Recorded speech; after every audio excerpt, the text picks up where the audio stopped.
Blanco. I work at the Universidad Iberoamericana Puebla in Mexico, and I have been working with indigenous communities in indigenous media projects for the past 15 years. So basically that's where I'm going to be speaking from that experience. Y no sé cómo hacerlo bilingüe que tenga sentido, entonces no sé si hablo una parte en español, una en inglés, todo en un idioma, díganme qué hago, por favor. ¿En español? Yo creo que se puede hacer en español. ¿Se puede hacer en español? Ok, prometo ser muy despacio. Ok, bueno, la primera pregunta era qué aspectos habría que considerar para expandir el derecho a la comunicación a través de los medios alternativos y ciudadanos en el contexto en el que yo me encuentro, e insisto, el contexto específico desde donde yo... ¿Podrías ponerte ahí? Porque es que no te ven toda esta franja de aquí. Ok, perdón. Sí. Llego tarde después, entonces... Ahí. Claudia, alguna cosita sí que es en inglés porque hay alguno que no entiende inglés. Que no te Haré un resumen luego. Como resumen en inglés. Pues. So the first question was what aspects should be considered to enlarge the right to communicate through citizen and alternative media in your particular context. And my particular context is the work that I've been doing for the past 15 years with indigenous media experiences. And I'm going to read because otherwise I'm going to go all over the place. I would begin by considering communication as a fundamental right that should not be understood only as an instrumentalization. So that is the right to, not only the right to have access to information and communication technologies, or the right to produce content to be circulated and distributed via technology, but a right to share ideas, experiences, thoughts, and to dialogue with others in the realms of everyday life, starting with face-to-face interaction and moving forward to digital interactions. Yo parto de considerar la comunicación como un derecho fundamental, pero yo creo que se ha viciado mucho y se ha instrumentalizado mucho esta idea de que la comunicación es un derecho y se ha anclado en la noción de que hay que tener acceso a las tecnologías de información y comunicación o que hay que tener el derecho a producir y circular mensajes, y para mí el derecho, la comunicación como un derecho va un paso antes. Tiene que ser el derecho a poder compartir ideas, emociones, sentimientos, opiniones, y a poder construir diálogos partiendo primero de una interacción cara a cara y después movernos hacia lo digital y hacia lo tecnológico. Luego creo que there is a right to communicate in one's terms, according to different beliefs, cosmovisions, and spiritual, not necessarily religious beliefs. Indigenous peoples all over the world have the right to continue their communication with the environment, with the territory. This right implies the continuation of life in all its dimensions, material, symbolic, and spiritual, in a given physical space that it also has the right to continue its life. The right to communicate is thus closely linked with the right to land and territory and with the rights of Mother Earth. Para mí también el derecho a la comunicación tiene que darse en los términos propios de cada grupo, pueblo, organización, y viniendo una vez más desde la comunicación indígena, creo que es muy importante considerar que el derecho a la comunicación implica la continuación de un derecho a comunicarse con el medio ambiente, con el territorio, es decir, una forma de comunicación de lectura del territorio, una forma de comunicación material, simbólica y espiritual, anclada en el territorio, que también implica el derecho del medio ambiente, de la Pachamama, de la Madre Tierra, como diferentes personas o grupos lo ven, a continuar con su vida, a continuar con una vida armónica. Entonces, para mí están vinculados el derecho a la comunicación con el derecho a la defensa de la tierra y del territorio y a los derechos propios del medio ambiente o de la Madre Tierra.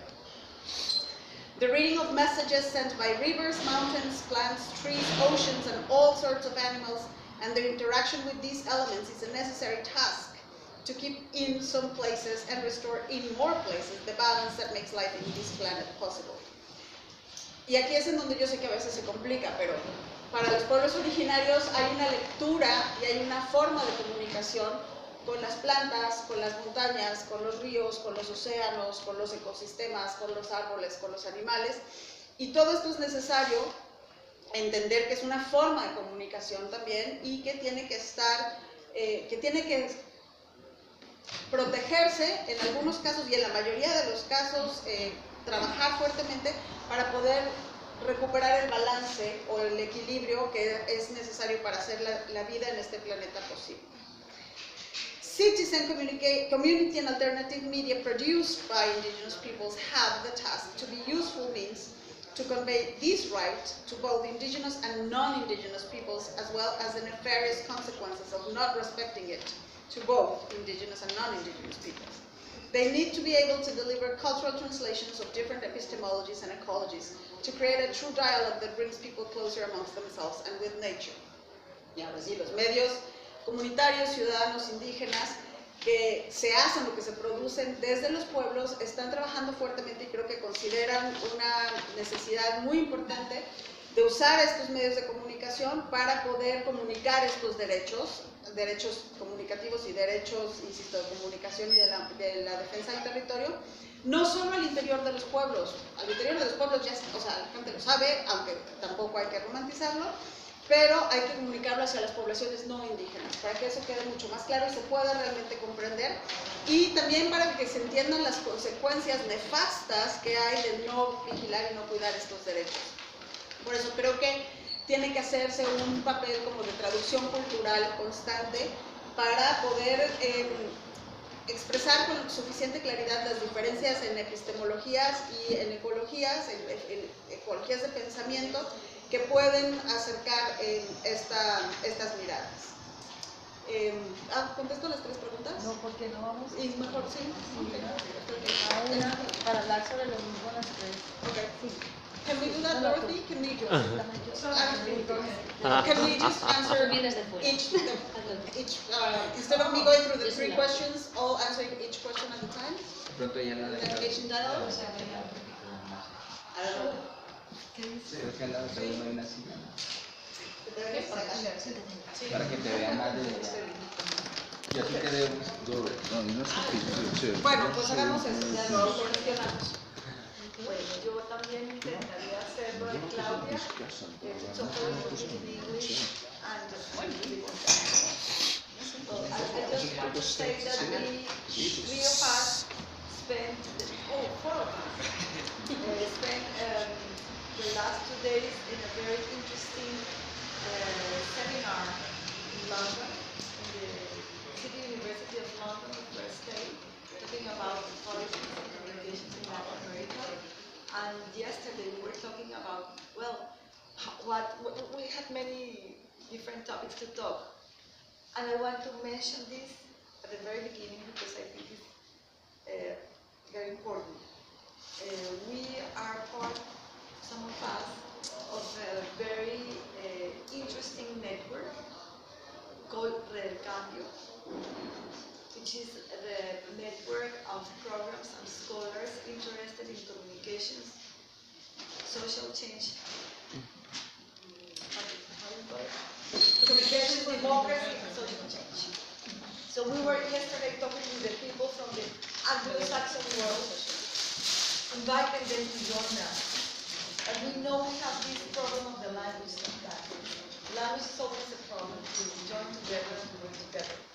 But I want to mention this because we are here as part of Red Cambio. So we join because. Bueno, yo quisiera hablarles del caso colombiano, no solamente por el momento de Colombia, sino por el momento mío. Yo soy una chica de mitad del siglo que ha gastado la mayor parte de su vida trabajando en el tema de la construcción de tejidos sociales de la comunicación. Gran parte de mi vida as an activist and a practitioner, and the past 50 years I've been in the university, which is sometimes 50 years in the university, is all her life, but it's just 25% of mine. So it's just a little bit of experience in my life. So before I became a scholar, which I don't know if I am, I worked for a very long time in the midst of this war in Colombia, the civil war we had, but we still have it. So my point of view starts there. Who I am, what was communication. Sometimes I think, oh, we talk about freedom of expression and the right for communication, but in which circumstances, in which part of the world you can talk about it seriously? Because in my country, you can do it related to certain mass media, for example, and we might find it. And if you are at the community level, it's very difficult. Because for practicing the freedom of expression, you need a lot of qualifications.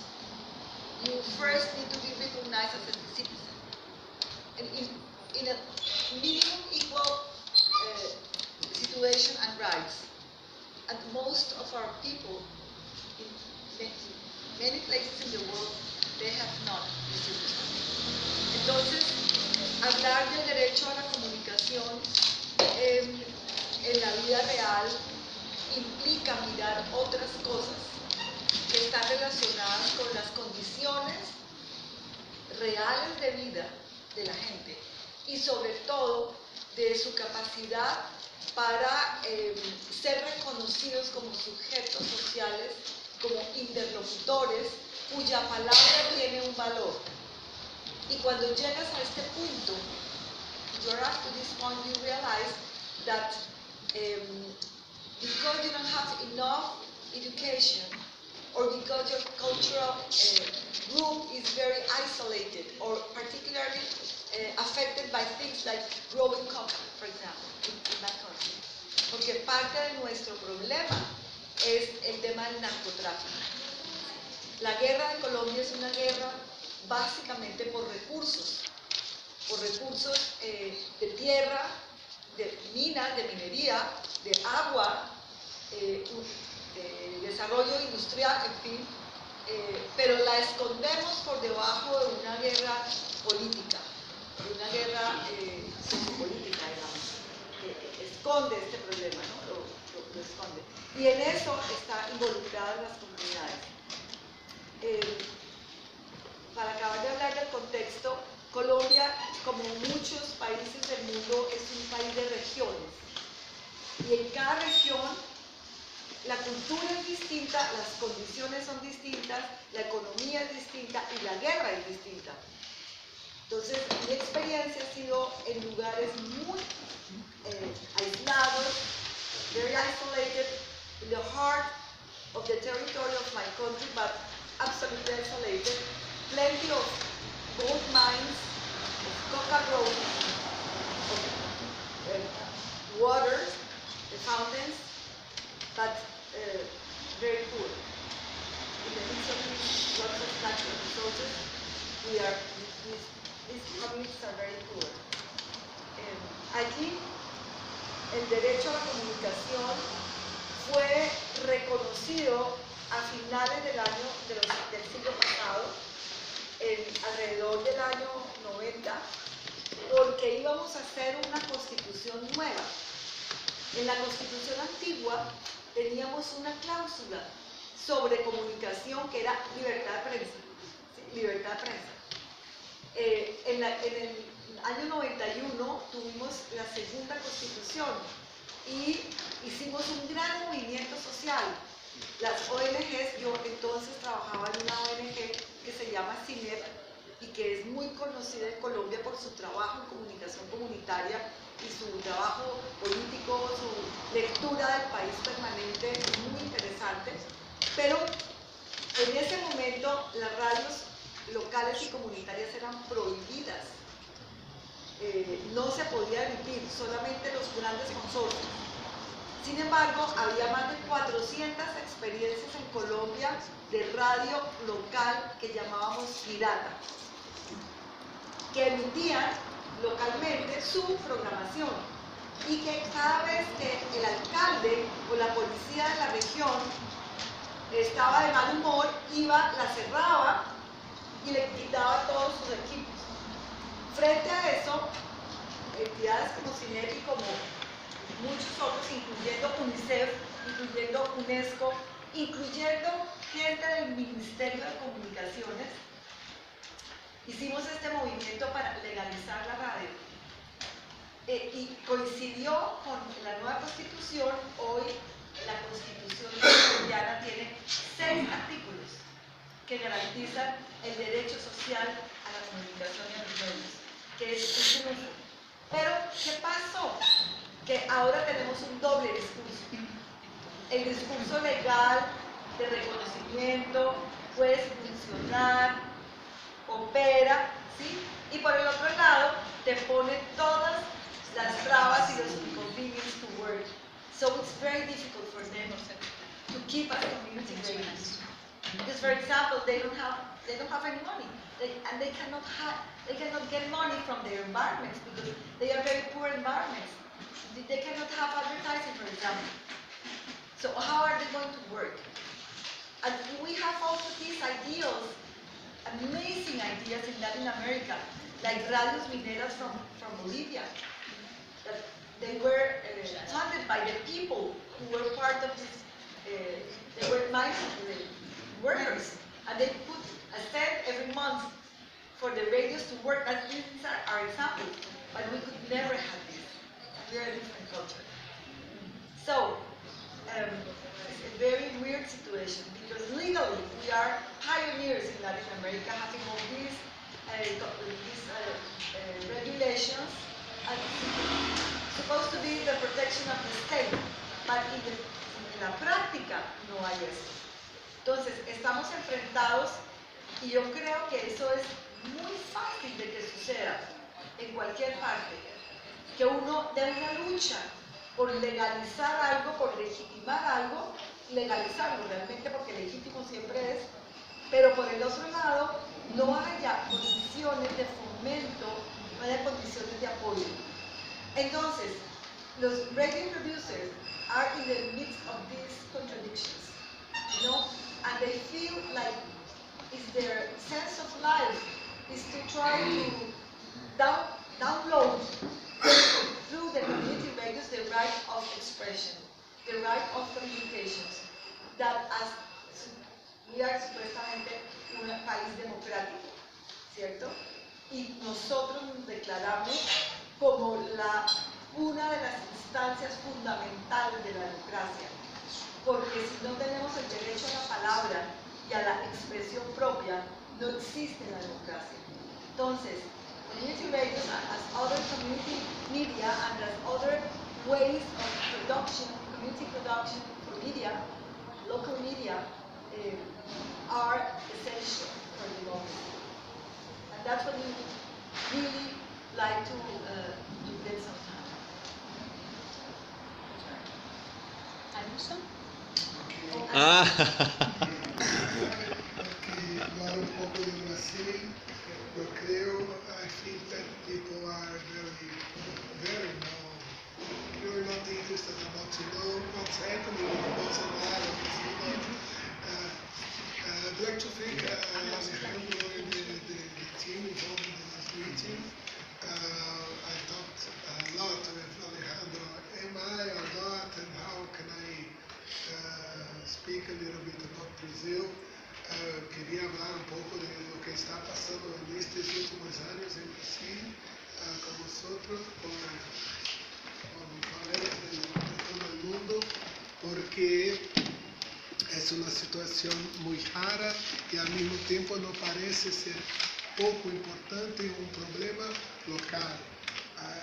In my view, it's not a specific situation that's happening in Brazil in this time, but it's related to the whole change of the voter rights movements that's happening in many countries.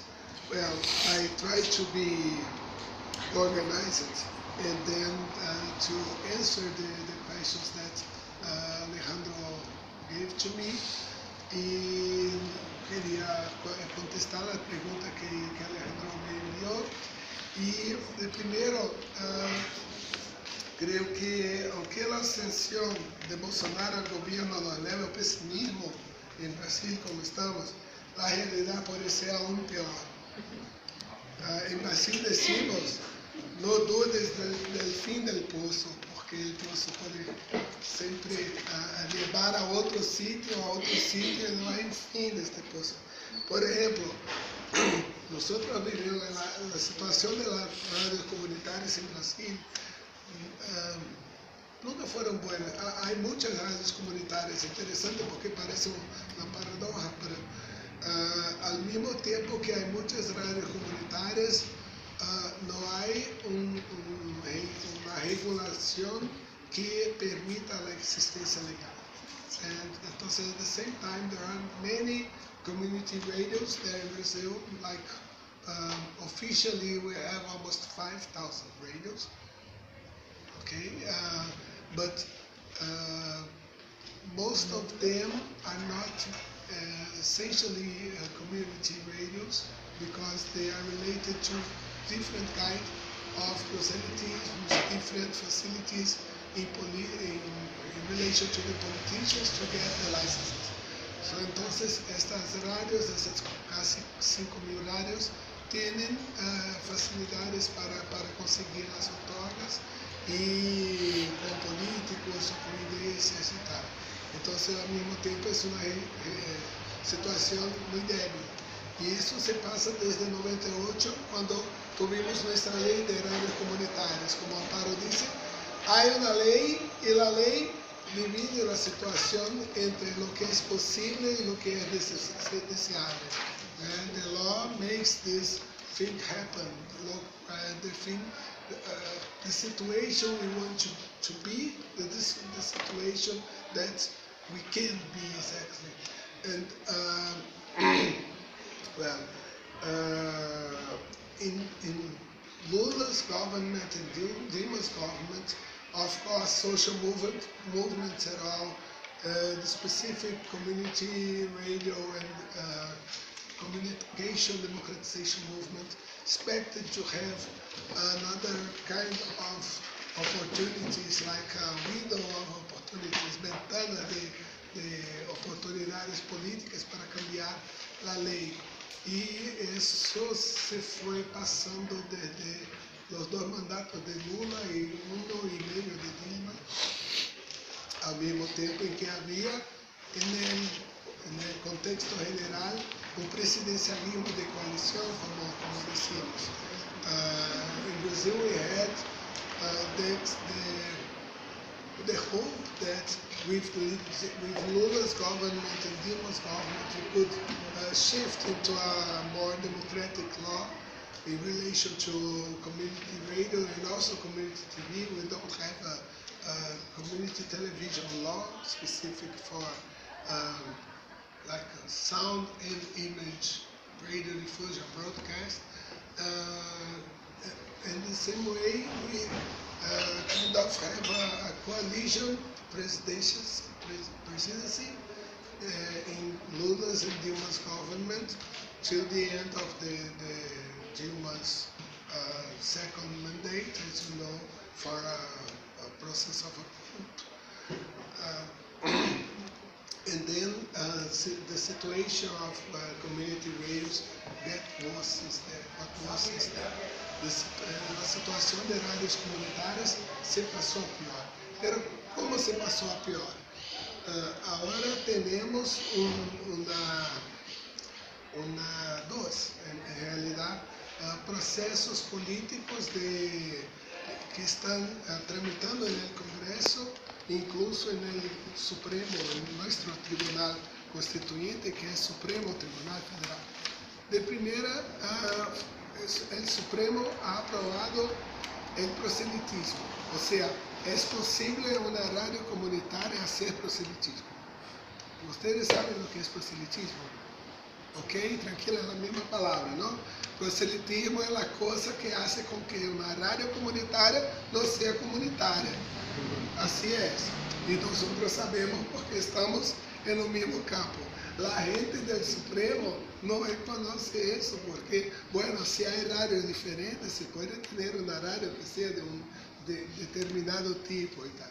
Y yo creo que esa es una tarea para nosotros, que es plantear los principios de pluralidad y de diversidad en la construcción de los medios, porque eso no es muy claro en relación a la sociedad. Nosotros podremos tener eso claro para nosotros que estamos en un campo, que estamos en un proceso de involucrado con experiencias, con alternativas, con investigaciones y tal. Pero para la sociedad en general esto es un tanto distinto. Para mis alumnos en la universidad esto es distinto. Hablar de universidad, hablar que, bueno, una radio de una iglesia, si es de una iglesia no es comunitaria.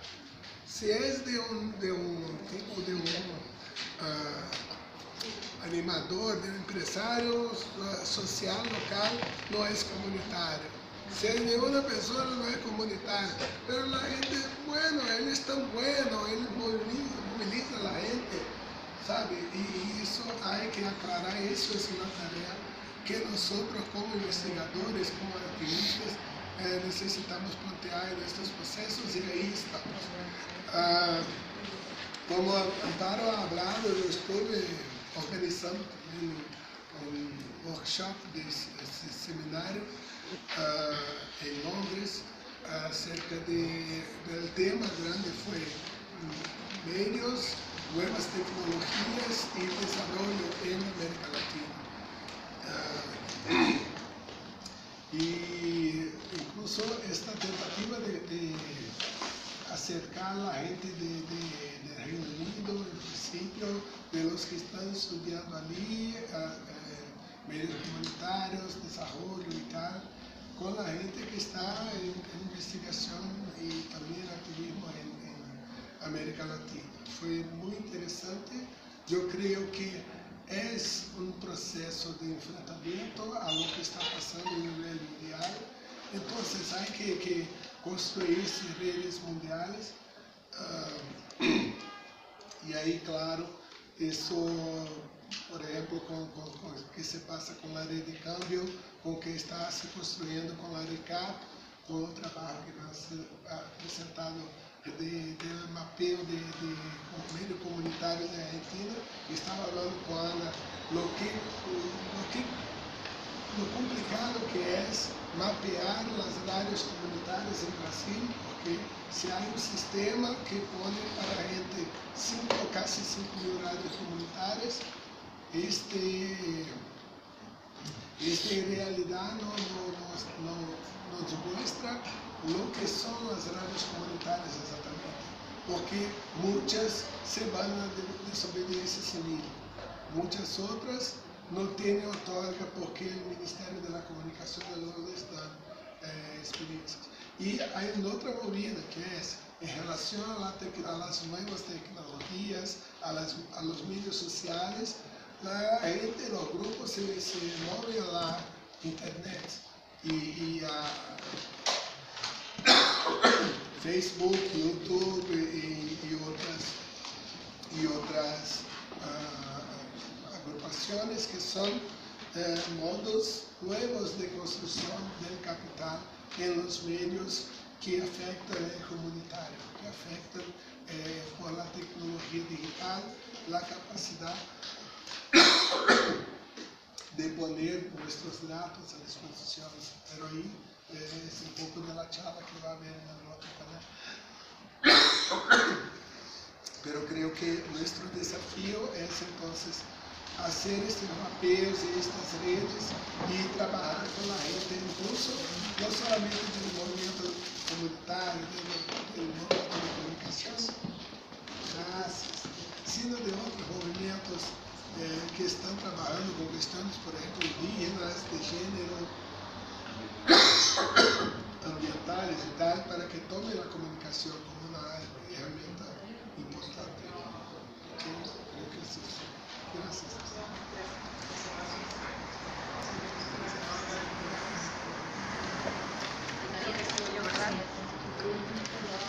Hola, ¿qué tal?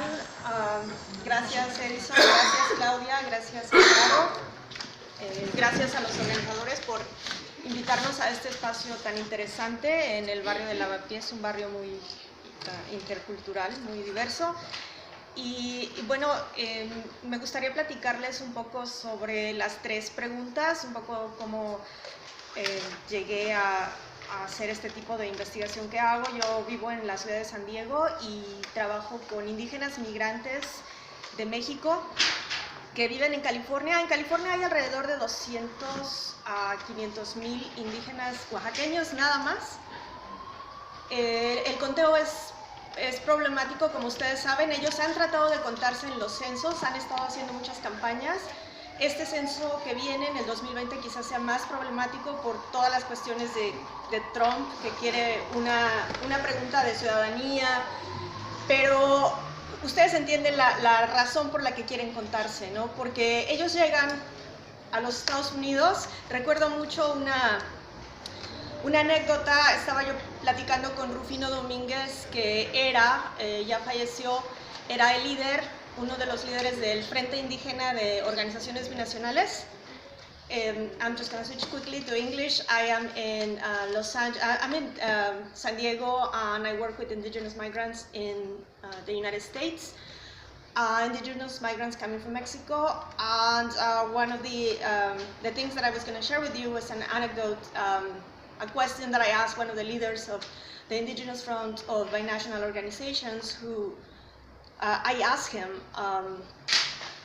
why do you publish? They publish a very humble bulletin that became a magazine later, but they published a bulletin since 1991 to document what they were doing in their organization. They created the organization in Los Angeles to represent migrants from Mexico and people who live in Mexico, indigenous migrants and indigenous people in Mexico and in the US. I asked him about the magazine, and he looked at me and said, because it's our voice, we have the right. They had a magazine called El Tequio, which means community work, communal work in Nahuatl.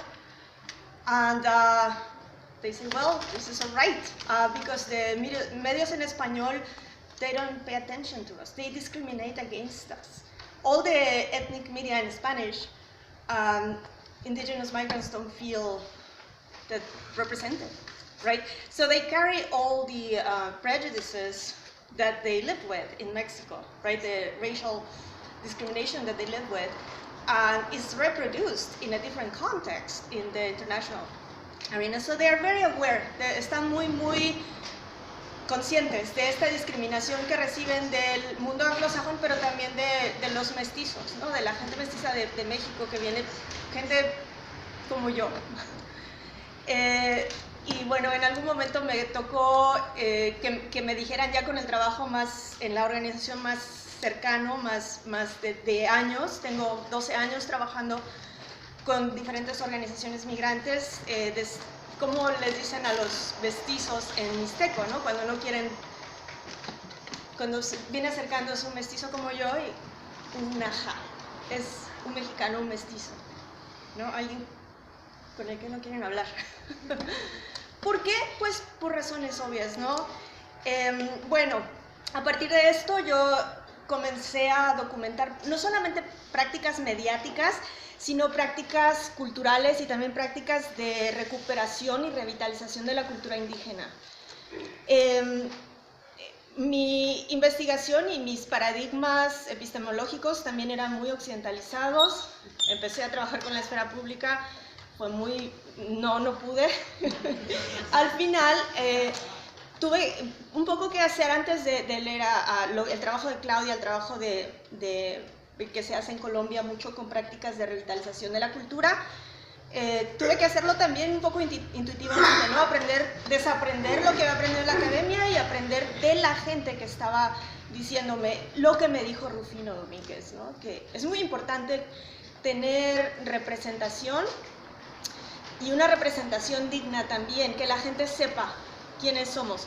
Ahora, cuando los pueblos indígenas cruzan las fronteras, hay muchísimas cosas que pensar respecto a la descolonización, a la colonialidad, a las herramientas epistémicas que tenemos para pensar lo que se está haciendo, ¿no? Lo que estamos viendo, porque muchas veces pensamos desde el Estado-Nación, y esto pues tampoco nos sirve, ¿no? Ni la esfera pública ni el Estado-Nación son suficientes conceptos epistemológicos para entender la relación con la madre tierra, la comunidad, por ejemplo, en los pueblos indígenas es los ríos, los árboles, el conocimiento de las plantas, el conocimiento comunitario.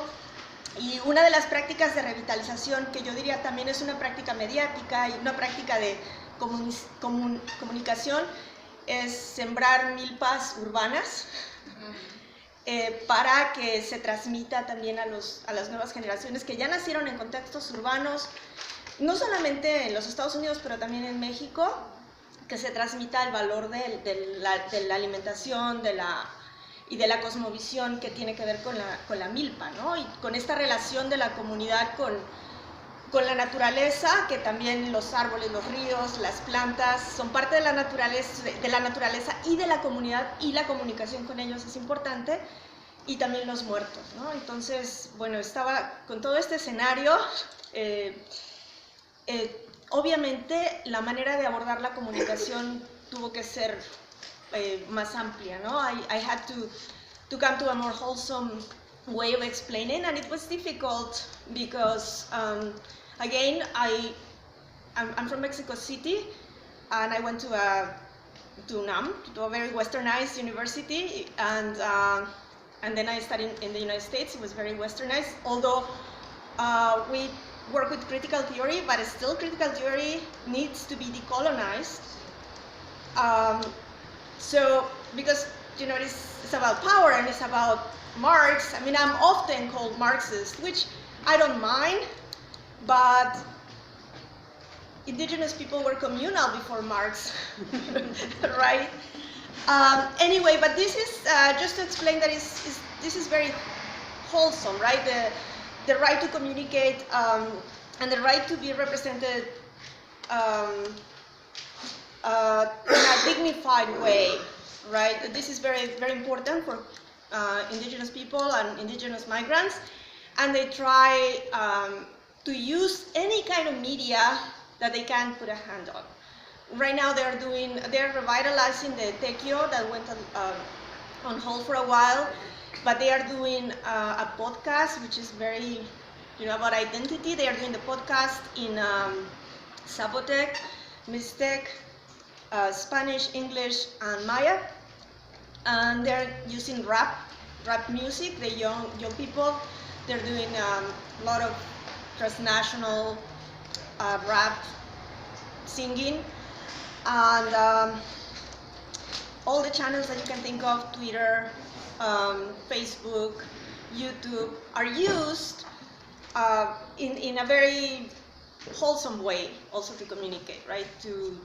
Because a lot of those groups are divided by the border. Some of the members cross the border, and some of the members are in what they call Oaxaca, California, the whole network of migration that comes from Oaxaca all the way to Alaska. So it is, you know, there is radio, there is printed media sometimes, and the way it is distributed is also, the printed media is distributed by the people who know how to read. Usually it's in Spanish, sometimes it's in English, and they distribute it on the fields, where some people work in Fresno or in the Central Valley, and they have breaks and they read to each other. So that's for the Tequio, the magazine that I was talking to you about, but then they also have Radio Bilingüe. They have one Hora Mixteca, que se transmite por satélite desde Fresno a veces hasta Oaxaca, ¿no? Entonces sí, también se puede escuchar. Y bueno, ¿qué más? ¿Qué he aprendido? Que necesitamos descolonizarnos, necesitamos saber de dónde venimos. No hay un investigador en la academia que sea neutral. Creo que tenemos una cosa pendiente con los pueblos indígenas. Están, como dice Claudia, están comunicándose dentro de sus comunidades, pero también lo que tenemos que hacer es muchos mestizos, muchos que no somos 100% indígenas, que sí tenemos alguna ascendencia indígena, podríamos aprender, ¿no?, a comunicarnos y aprender este tipo de diferentes epistemes, diferentes maneras de comunicarse. Y un último ejemplo que les dejo antes de cerrar es, por ejemplo, los Sioux de Standing Rock. No sé si ustedes recuerdan. Ellos tenían un programa de estaban oponiéndose a la construcción de un oleoducto porque estaba contaminando las aguas de la comunidad donde estaban ellos. Y yo recuerdo los periodistas de National Public Radio los estaban entrevistando y no lograban entender, escuchando la entrevista, no lograban entender por qué ellos se llamaban los defensores del agua. Y el periodista preguntaba, ¿pero por qué defensores del agua? ¿Y qué es eso, no? ¿Qué nombre tan extraño? Precisamente por eso, ¿no? Porque nosotros en el mainstream o en las culturas dominantes no nos hemos educado en esta otra episteme, ¿no? En esta ser más pluriversales, ser más cosmopolitas y aprender del mundo indígena que es muy cosmopolita y está, como vemos, sigue cruzando las fronteras, ¿no? Las fronteras que son muy modernas. Y bueno, lo dejaría allí. Sí, quizá el siguiente, Recuerdo gracias. simplemente que a partir de las 2:30 vamos a hacer el break, con lo cual hemos empezado un poquito más tarde, 2:30, vale, tenemos café fuera y tal, pero nos acompaña Isa para que está en española. Hello everyone. My name is Isabel Lema Blanco. I work as a researcher at the University of A Coruña, but I've been also involved in community media practice from the last 20 years, more or less. So I'm talking you with the two hats, the head of researcher, but also the head of practitioner, okay? And radio activist as well. I'm conducting, what I'm doing this talk in Spanish, because most of us are Spanish talkers. And finally, I try to summarize the speak to English for the English community, okay? So if you remember, the question is, the first question that both of you asked us to respond is, what aspects should be considered to enlarge the right to communicate through citizen and alternative media in our particular context? I'm talking about the Spanish context. Okay, Spanish context is very hard to explain in 5 or 10 minutes.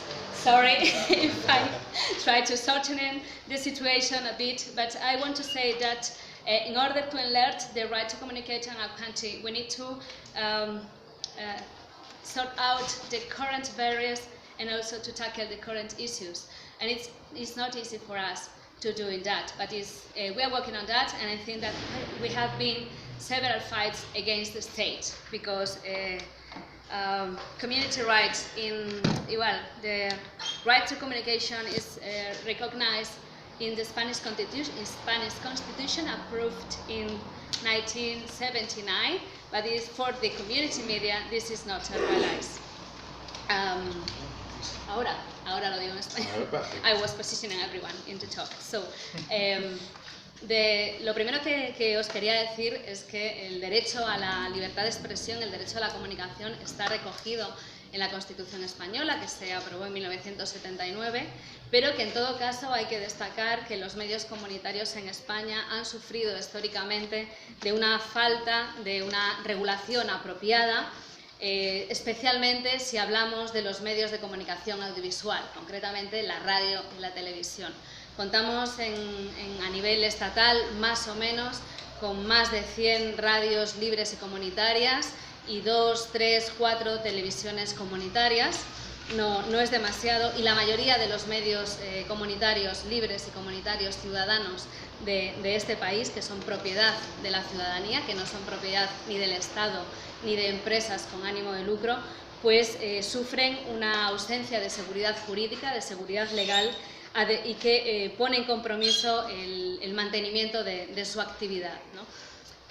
Cosa que explicaré más adelante con una serie de ejemplos que conozco además de primera mano. En segundo lugar, la situación de los medios comunitarios españoles está condicionada por su insuficiente, su falta de recursos económicos y de recursos humanos. la situación de falta de apoyo, de falta de reconocimiento legal e institucional a lo largo de estos años implica que, salvo algunas excepciones, la mayoría de los medios comunitarios no recibe financiación pública, ni siquiera privada tampoco, por el ejercicio de su derecho a la comunicación, por el ejercicio de actividades que están directamente relacionadas con la radio.